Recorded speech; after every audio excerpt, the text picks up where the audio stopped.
Hi everyone, I'm Tyler. And I'm Alex.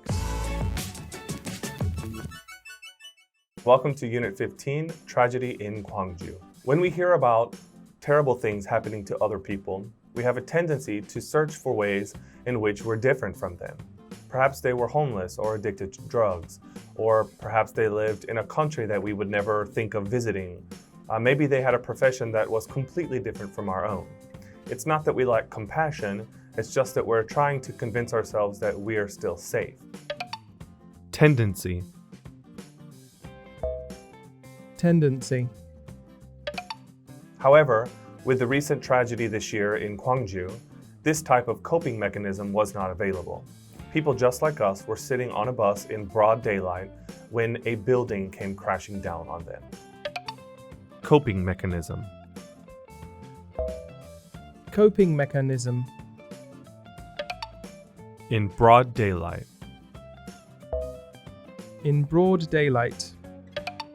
None of these people were doing anything unusual or taking any unnecessary risks. They were simply going about their daily lives. 9 of them, however, paid with their lives and 8 more were seriously injured. Now, the reason why this tragedy happened was because the wrecking crew of the site decided to demolish the top floors at the same time as the bottom floors. Wrecking crew. Wrecking crew.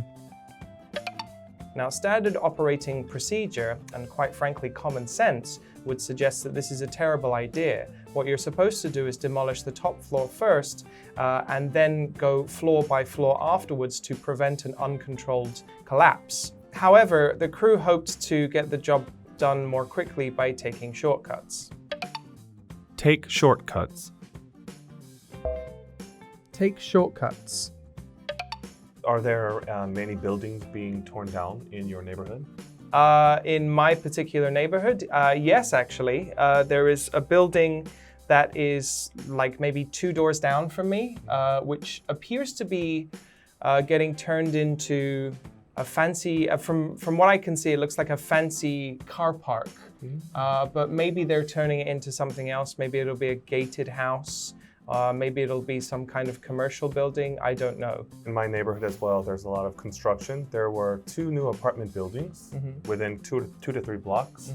And then recently, on one of the corners near our subway station, they've blocked off like half the block.